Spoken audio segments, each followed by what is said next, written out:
Hello, my friends, and welcome back to Aviary Attorney. Now, before I begin, um, I should say before I begin this part of what I consider the next case, I want to share something with this case. A few things. This is actually going to be a retake. That's right. It's going to be a retake because the first initial time I did record this episode. There was a whole lot of desync. I mean, a whole mass load of desync. So therefore,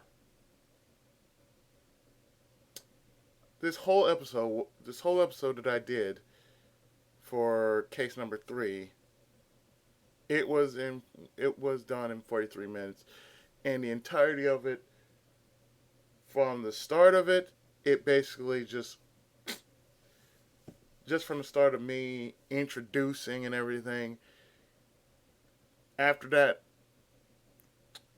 everything went totally the same. It just jumped everywhere. It's like 5 seconds, 2 seconds, 5 seconds, 7 seconds, 10 seconds.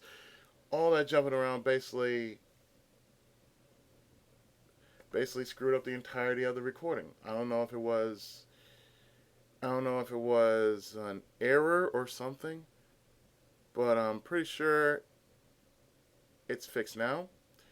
So, what we're actually going to do is we're going to actually, there we go. We're actually going to reload the. I'm going to actually reload from where I was doing the part, and I'm actually going to load the game at the very beginning. Another thing I need to share with you is that Case 3 actually has a two-way outcome for the final case. Now, from what I read, it's about if you have the evidence you're supposed to get. If you have the evidence you're supposed to get, you will go into either case 4A to 4B or either case to 4A to 4C. That's why you see case 4B and 4C, because the outcome of case 3 will be dependent on what will happen for the conclusion of case 4. So, we're going to actually load up at January 24th, to which we're actually going to start up the third case.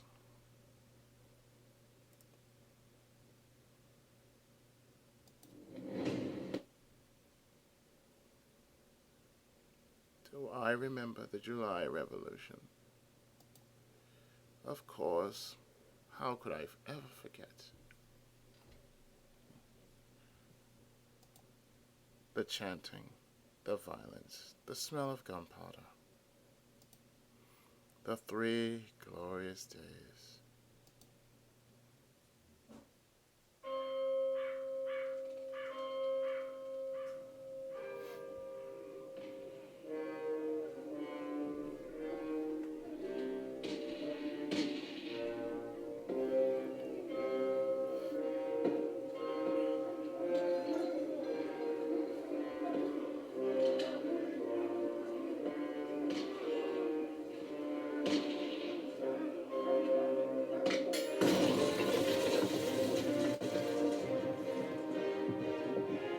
Damn.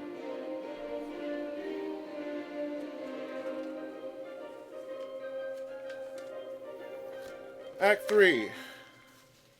The weeping city. Either it's sleeping or weeping. I think it's weeping. I can't believe he's skipping work again. I swear, if I find that moping Burbrand, le canard joyeux. Oh, finally. Good morning, Falcon. On the spot. No, wait, it's 2 in the afternoon. That means the official greeting is, "What the hell have you been, lazy bones?" Ugh. It's far too early for this liver roasting. Pass the Cabernet Sauvignon. No way. We've got important business to discuss, and I can't have that if you're half drunk. Monsieur, give me a break. I haven't had a good night's sleep since the trial. Something on your mind? Actually, yes. It was what that wolf judge said about a revolution. Pshaw. That guy was off his rocker. And besides, we worried about every potential French revolution we were never getting worked on at all. Am I right? Yeah, maybe you're right. Worrying doesn't do us any good. Tell me about the important business you wanted to discuss. Oh yeah, the business. A letter. This one's from the Paris Police Department. Foxy wax seal and everything. That is indeed a fancy seal. Well, go ahead, Sparrowson. You may have the honors. Alright. Monsieur Falcon, meet me on the rooftop cafe opposite the Place de Bastille. I have a proposal. Regards, Inspector Volerti. Oh, that's it. I'll terse. So we get Volerti's letter. A proposal from the inspector. Interesting. Do you have any idea what sort of proposal he has in mind? Not a clue. So, are we going to meet him and find out? May as well. I don't know what sort of proposal the inspector has in mind, but we would be foolish to reject it without even hearing him out. Grab your coat.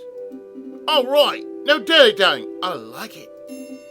Oh, before I forget, I'll need to drop by the hospital at some point. What did you eat this time? No, it's not like that. Well, not entirely. I need to pay for the bill for my last visit. From the last case. Oh, that's reasonable. Sure, we can pay a visit, but the inspector's call should take priority, I think.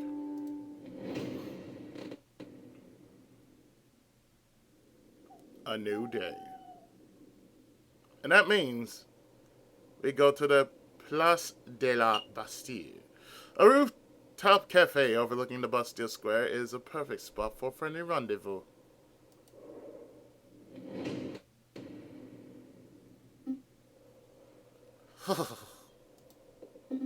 It's far too cold to be meeting on a rooftop cafe.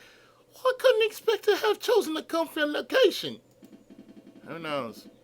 Maybe the inspector likes the view because it reminds him of his days guarding the old Bastille under the Ancien regime. What? You think the inspector walked here during the Ancien regime?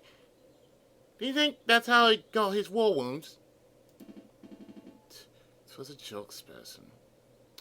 I'm pretty sure the inspector isn't that old. Well. Severin, what are you doing here? Settle down, JJ. Just like you, I was invited here by the inspector. Why are you one of all three of us? Highly unusual for the lawyers and police of France to collaborate. The inspector probably has a big investigative rule that requires all hands on deck. A big investigative rule? Sounds juicy. Oh, by the by, did you hear what happened to Judge Romulus? No, what? He escaped from prison before we could even try him. Rumor has it that the wolf bribed his jailkeeper and then fled for the hills. So escaped justice. For now, but don't fret. Nobody manages to escape the long arm of the law forever. Speaking of which... Ah, good. You're all here. Excuse me, Monsieur, Mr. Inspector Volerti, sir. Falcon and I were wondering, did you get your injuries while defending the old Bastille prison? Don't drag me into this, you fool! I was joking! You impudent whelps, I'm not that old! I sustained these injuries when in the July Revolution, 18 years ago. I was a roll card, just a lowly peon. The air was thick with gunpowder and blood. Oh, great. Now you set him off. We were given the order to charge at a rebel barricade. My comrades and I fastened our bayonets. Suddenly, boom! Without warning, a gunpowder keg exploded. My comrades were dead. I was heavily wounded.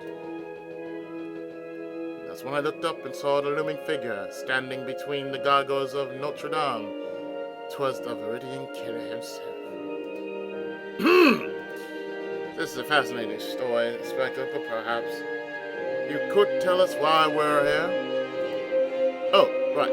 Of course, why we're here. What I'm about to tell you is to remain strictly confidential. You understand? A matter of national security. As you probably heard, France is under threat from a certain heinous group.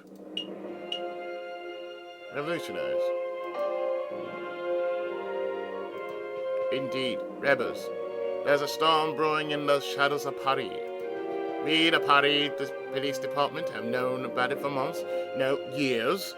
In every tavern, on every street corner, people talk of organizing protests and overthrowing the government. The king has ordered for public gatherings to be dispersed and newspapers to be censored, but the whispers of dissent remain. No surprise, if you take away an angry citizen's ability to speak, they'll just get even angrier. Indeed. And that's why it's paramount that we find and strike at the heart of the rebel group as soon as possible. For that, I need your help. What exactly do you want us to do? Interview citizens, scout locations, find the secret rebel meeting location that has escaped the eyes of the police. Do you have any leads? That's fine. We know that the rebels are having weapons supplied to them by a crooked merchant who is only referred to as the Croc-Monsieur. Like the sandwich! What? The Croc-Monsieur. It's a hot sandwich. Cheese, ham, knuckle. Throw on some peppers if it's frying night. This has nothing to do with sandwiches! Croc-Monsieur is the alias of an accomplished and notoriously dangerous arms dealer. In any case, that's everything the Parisian police know.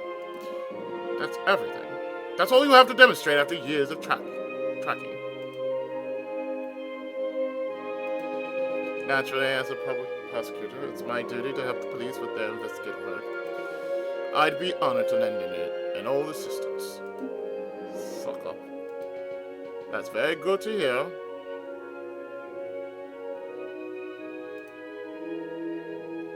That's very clear, Monsieur Cocorico.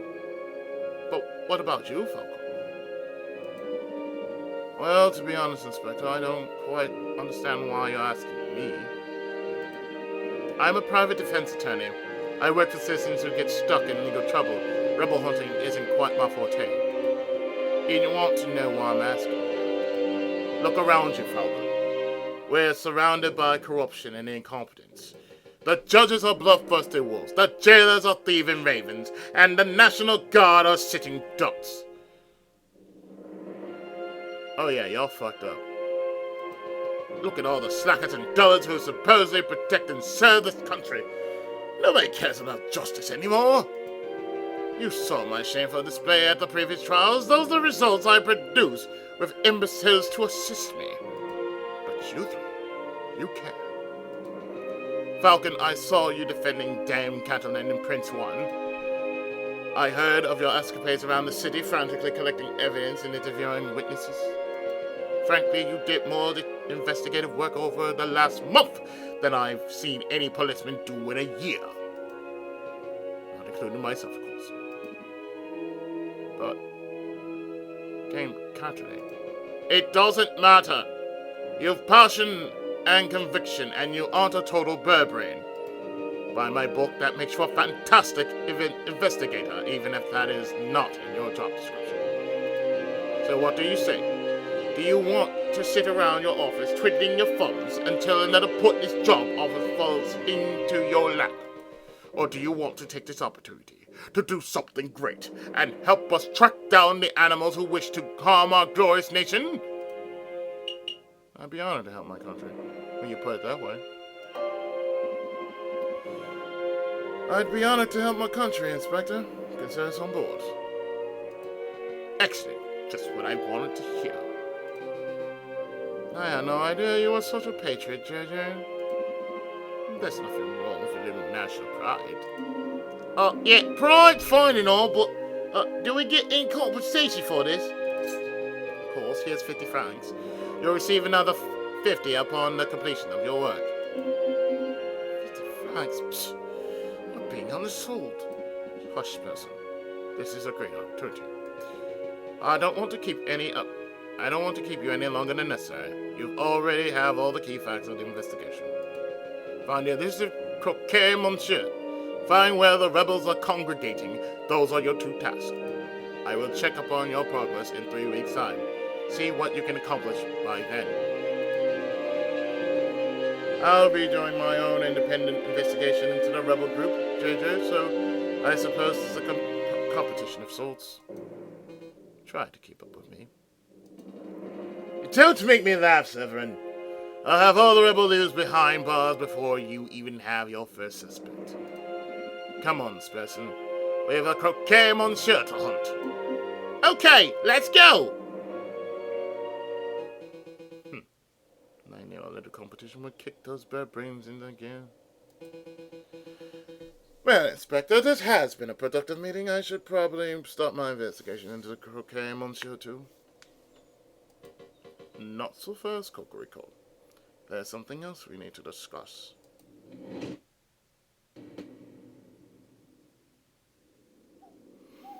And now, Wednesday.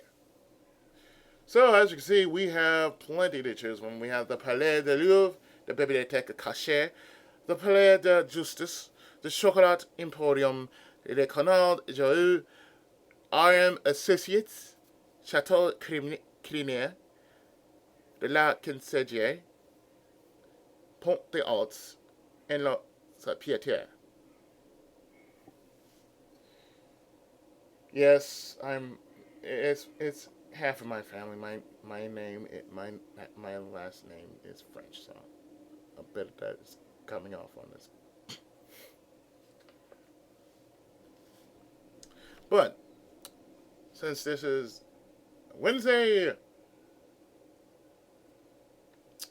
it's time we got some help. And it's going to take 3 days. So, we're going to start things off by going to RM Associates.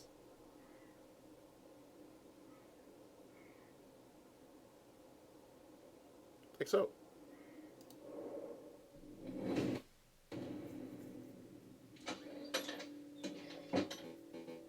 Well, this is most unexpected. Monsieur Falcon, Monsieur Sparrowson, I believe this is our first time meeting with our disguises of princesses, as it were. But first things first. Mousy, would you kindly fetch our guest some tea? Of course, Monsieur Romulus, of course! Messieurs, what sort of tea would you like? Chamomile? Darjeeling, maybe?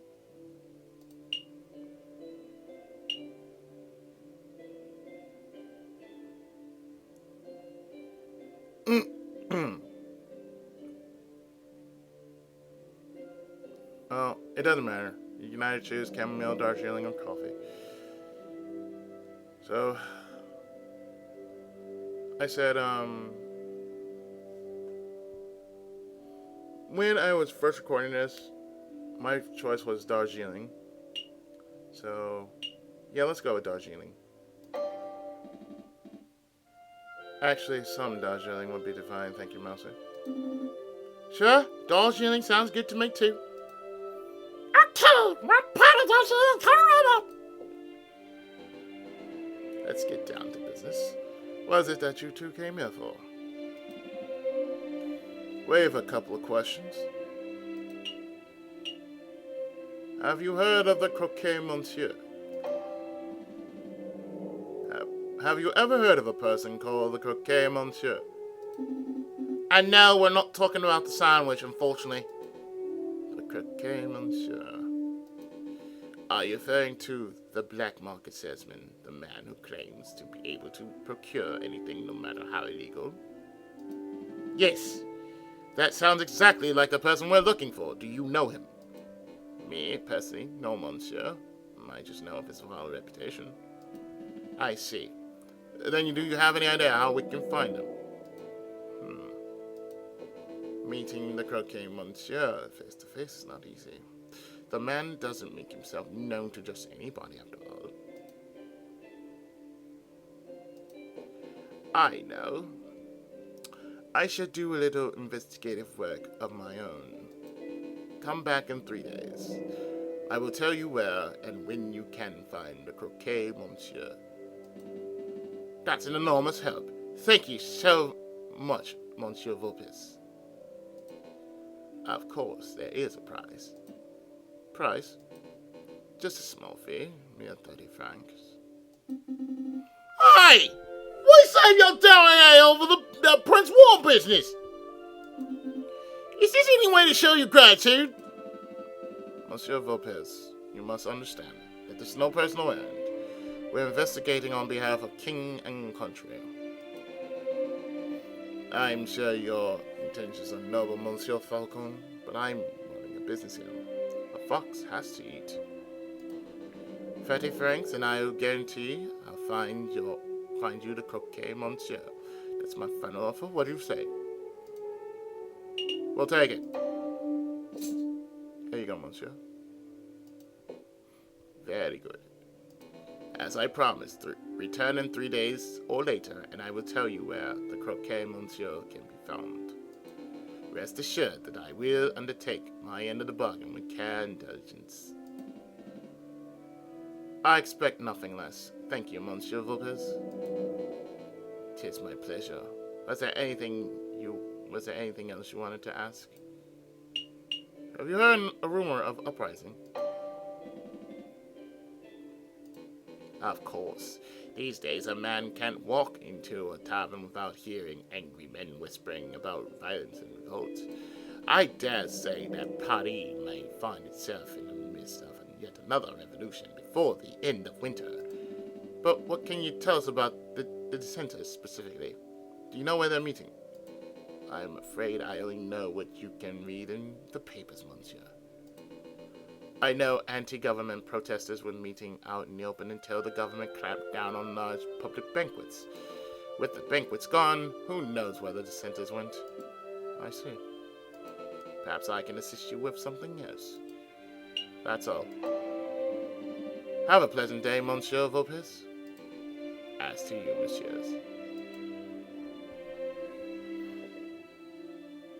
The tea's ready, Monsieur Volerti. It's ready. I'm afraid you're too slow, Mouser. Oh, bother.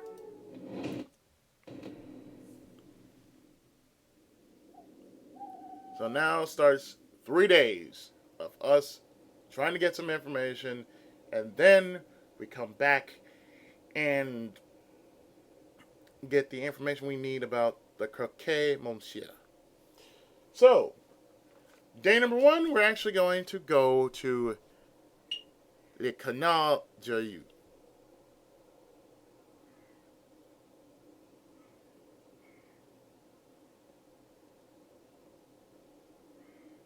Like so.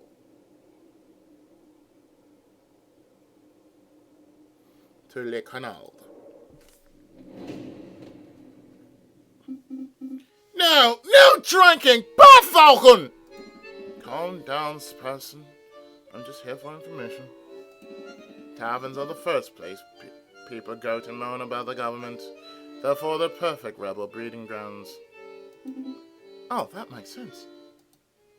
Oh, shit, too. What will it be today? Want a beer? I'm afraid it's just questions for now, Madame Quinel. We're looking for a man called the Croc-Monsieur. Have you seen him? Yeah, that name doesn't sound familiar at all. Okay, have you heard any of your patrons bad-mouthing the government? Of course, it's a tavern. The people couldn't come here to grow and talk politics. Where could it go? That's true, but has anyone stood out? Well, just between you and me, the pair on the drinking floor have been acting very shifty. Now, I'm not saying that they are or they aren't rebels, but they're doing far too much talking and not enough drink, if you know what I mean. I think I do. Thank you, madame. Let's see, where to go? To that drinking room. And that's where the mademoiselle told me to put the order in. No idea where she's going to keep him, though. Yeah, you know that she hates being called mademoiselle. You're going to get stuck with guard duty again. Oh, right, you are the madame it is, then. Wait, she ain't married, is she? So why do we have to call her madame? Why don't you ask her yourself? No way! She would straight up eat me alive if I asked that directly! Wait, hush up. Do you smell that? Smells like eavesdroppers. Can I help you, messieurs? Have you heard of the Croc-Monsieur?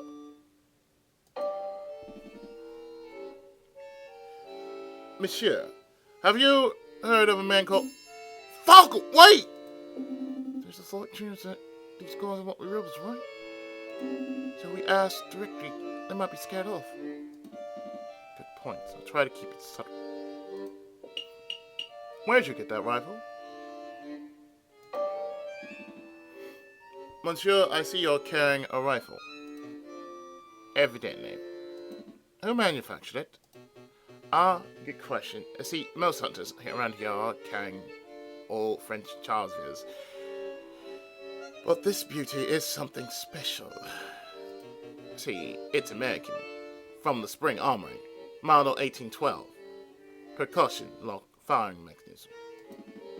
American musket, you say? Certainly quite special. Must have been hard to procure. It's true.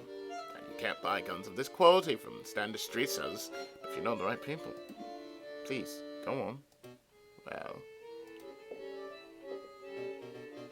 Okay, listen carefully. You didn't hear from me, but to meet the Croc-Monsieur. Actually, be forced to explain in public. 'Twould be much easier if you just take this. The Book of Judges. Wait, what is this? Some sort of law book? The book subject is not important. Just take it. Excuse me.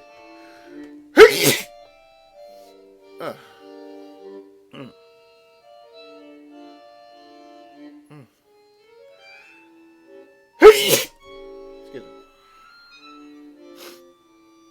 Oh, I see. It's the Book of Judges from the Bible. Old Testament stories of God smiting people and stuff. I appreciate the gift, monsieur, but I'm not religious. Nor am I. Then why are you... Just take it, you idiot!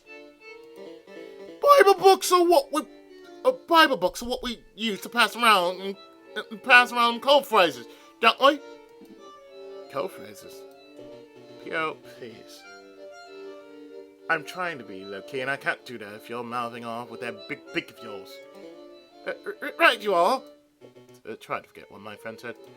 Just with a little searching, and with the contents of that good book, you should be able to get what you desire. Is there a religious metaphor? No, monsieur, I'm being very literal. So we get the Book of Judges. Well, thank you very much for the gift, monsieur. But to be honest, I have no idea how this is supposed to lead me to our gun salesman. I see. Well, I hear that there's an excellent friar who performs Bible readings at Notre Dame Cathedral. Perhaps if you show the man your new book, he'll be able to find you a particularly spiritual passage. Are you sure that this isn't all religious metaphor? I feel like you're trying to convert me. I assure you, I'm as secular as I come, monsieur. fire at Notre Dame Cathedral. Thank you, monsieur. I'll make note. Was there something else you wanted? Yeah, what were you talking about? What were you two just talking about before we rudely interrupted? Well, I would like to include you in our conversation, but to be perfectly honest, I don't think that's any of your business. Oh, you're right. It's not our business.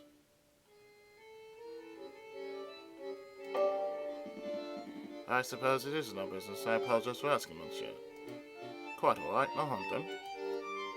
That's all. Thank you for your assistance, messieurs. It's nothing. Get out of here already.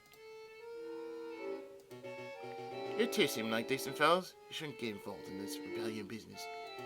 Just do whatever you need to do with the Croc-Monsieur and get our party. That's what a smart person would do. I appreciate the advice, monsieur. Time to leave.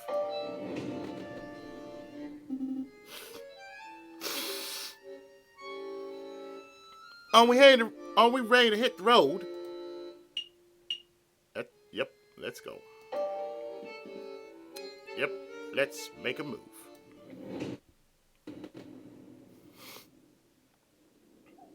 A new day dawns.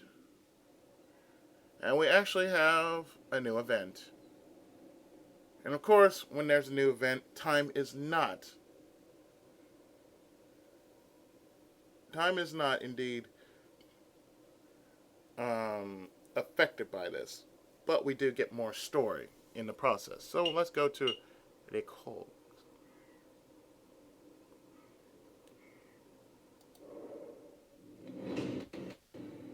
Rather, right there. Same place we were before. What a view. You can see this July column so clearly from up here. Ah, Cocorico.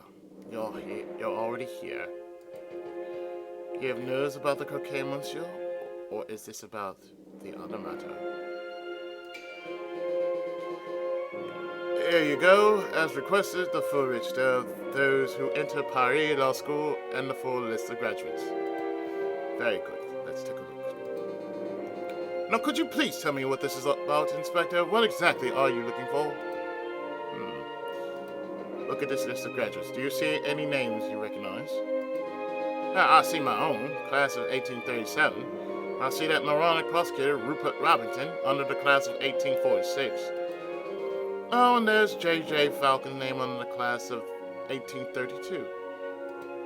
Very good. Now, take a look at this register page from 1829. See anything amiss?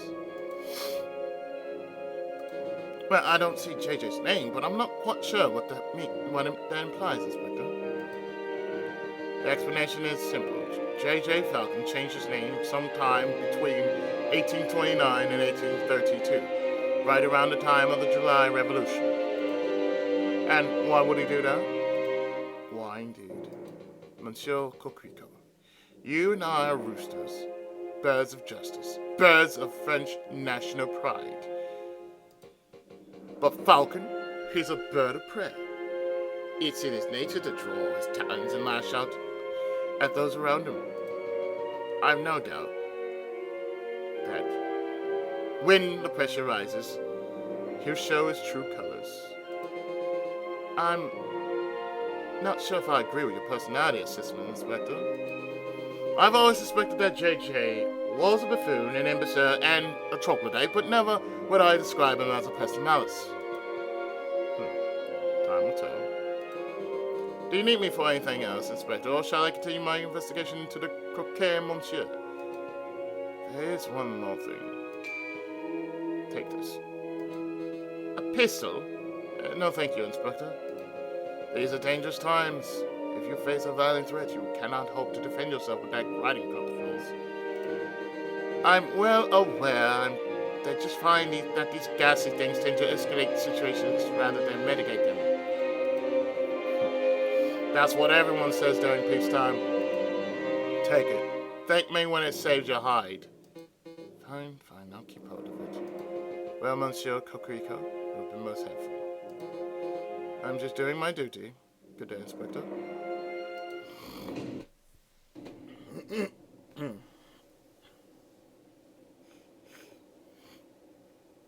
So I'm working behind the scenes.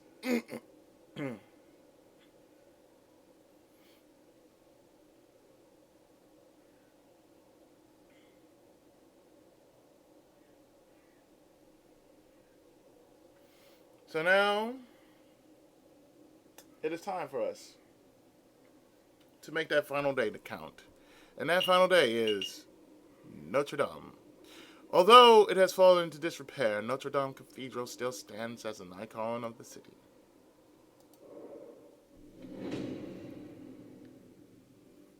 Falcon and Sparrowson step into the grand atrium of Notre Dame Cathedral. Scaffolding lines much of the crumbling outer wall. Unperturbed, a handful of devotees are silently kneeled in thought. And for a little prayer, are we, Falcon? I know under you what a religious type. Don't be silly. I'm following up on Fontaine's lead. We must find our mystery fire. Do you think it's that hunched over fellow over there? I'll bet it's him. He looks super suspicious. Could be. Let's show some tact. Excuse me! Monsieur Freuler!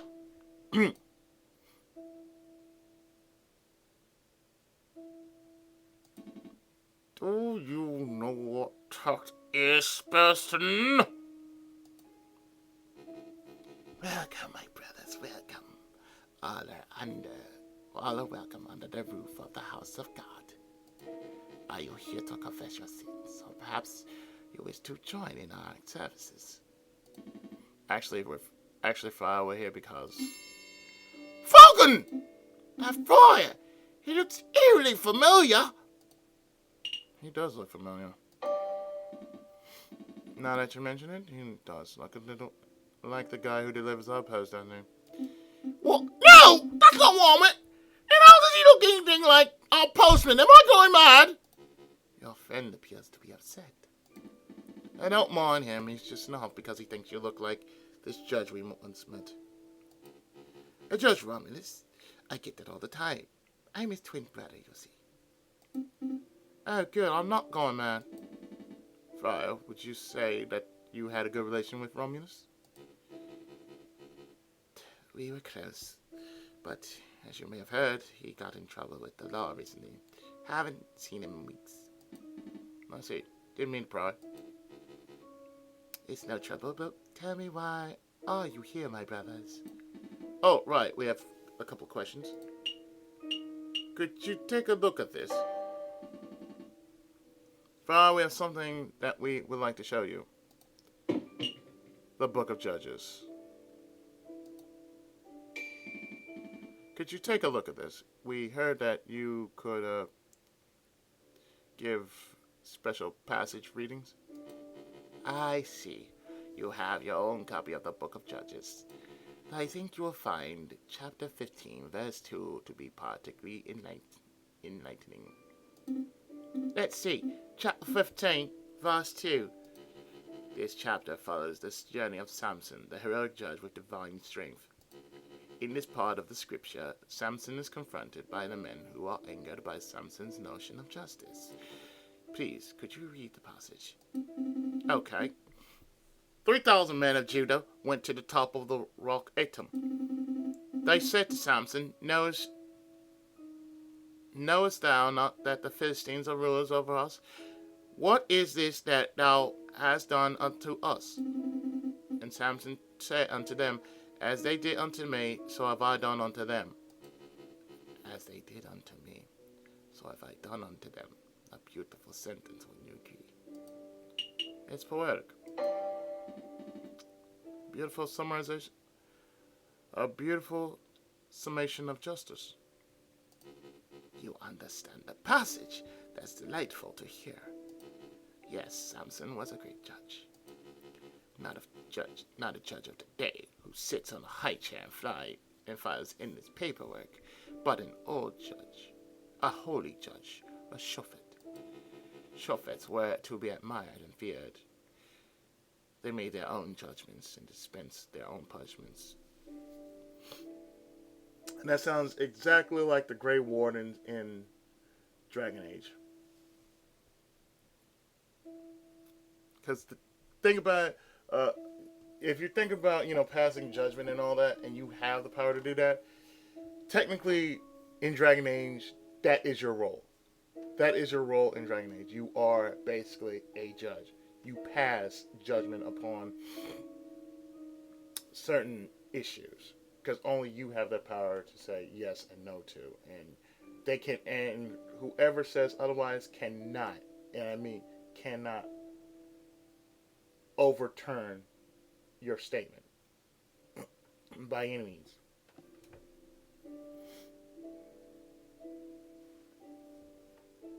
Moving on. I'm starting to ramble on time. Okay, let's get back to the point.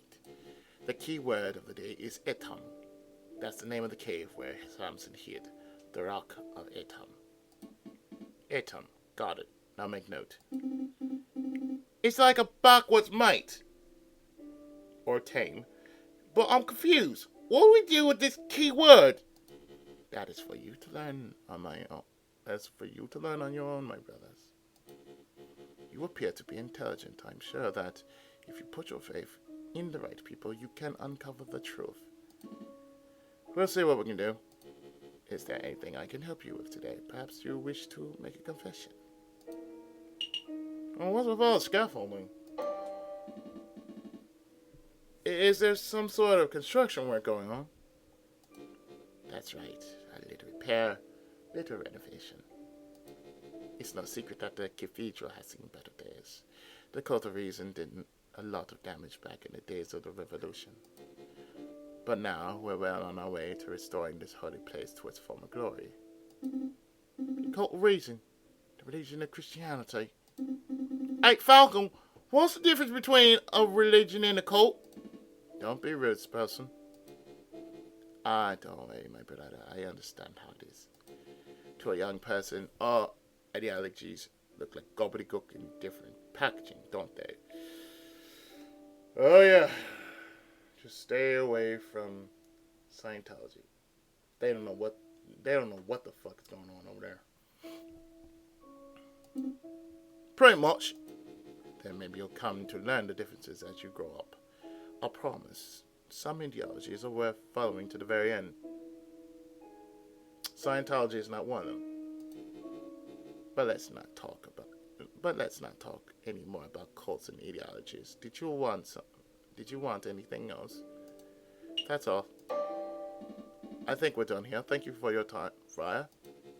Go in peace, my brothers.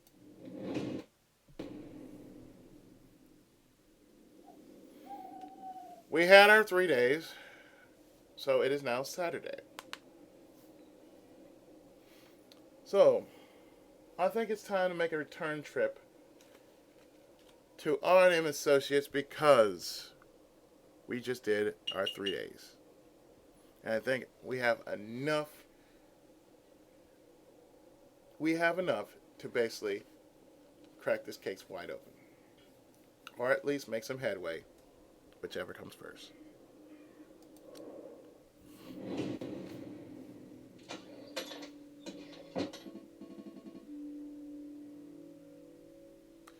Monsieur Lopez, you managed to dig up some good information, I trust? There's good news and there's bad news. Hit me with the bad news first.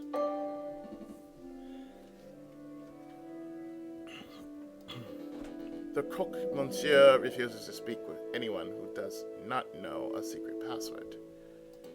And I'm afraid I was unable to procure that peculiar password. I see. That's a problem.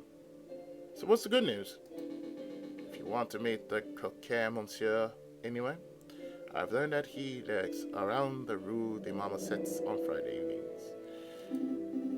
The Rue des Marmosettes? Oh, the Monkey Road by Notre Dame. That's easy enough to get to. I apologize, I could not be more of help. No problem at all, monsieur. You've given us a fantastic lead. Rue des Marmosettes on Friday. I'll be there. And I think we know what the password is. We do. Come on, Falcon, don't be a bird brain. I shan't delay you two any longer. I'm sure you've a lot of investigate work to do. That we do. Thanks for all the help, Monsieur Volerti.